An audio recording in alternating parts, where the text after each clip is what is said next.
শূন্য পদে বদলি, যা জানালেন শিক্ষা মন্ত্রণালয়। প্রিয় দর্শক, চ্যানেল দর্পণের পক্ষ থেকে আপনাদেরকে স্বাগত জানাচ্ছি।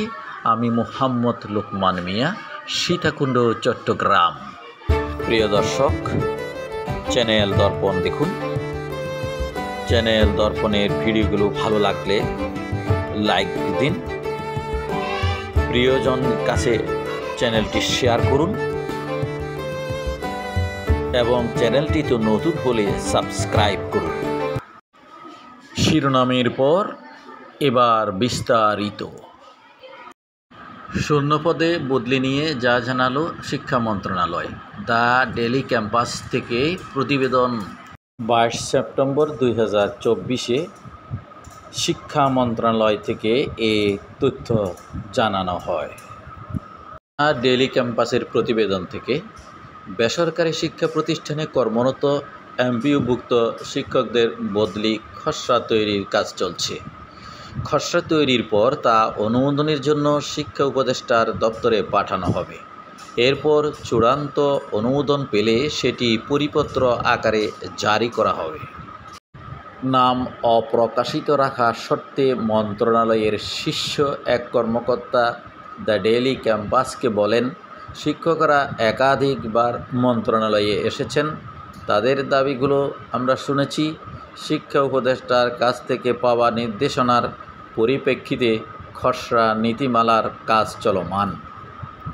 তবে কাজ শেষ করতে কিছুটা সময় লাগবে।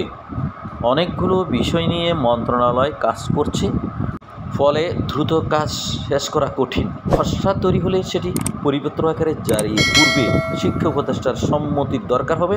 আমরা আমাদের কাজ শেষ করার চেষ্টা করছি। এদিকে শিক্ষা উপদেষ্টার নির্দেশনা অনুযায়ী দ্রুত সময়ের মধ্যে শূন্য পদের বিপরীতে সার্বজনীন বদলি কার্যক্রম চালুর দাবি জানিয়েছেন ইনডেক্সধারী শিক্ষকেরা।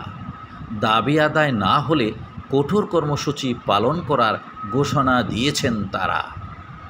এ বিষয়ে ইনডেক্সধারী শিক্ষকদের বদলি গণবিজ্ঞপ্তি প্রত্যাশী ঐক্য পরিষদের সভাপতি প্রভাষক মোহাম্মদ সরওয়ার দ্য ডেইলি ক্যাম্পাসকে বলেন, শিক্ষা উপদেষ্টার নির্দেশনার পরও বদলির খসড়া তৈরিতে কালক্ষেপণ করা হচ্ছে।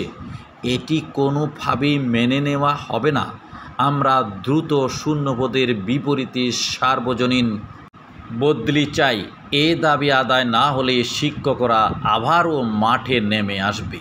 তিনি আরও বলেন, আগামী 5 অক্টোবরের মধ্যে শূন্যপদের বিপরীতে বদলির প্রজ্ঞাপন জারি না হলে 7 অক্টোবর থেকে সারা দেশে শিক্ষকরা সচিবালয়ের সামনে আন্দোলনে নেমে আসবেন। আমরা রাস্তায় নামতে চাই না, আমরা বদলির দ্রুত প্রজ্ঞাপন চাই বলেও জানান তিনি। Dear viewers, thank you for watching the video.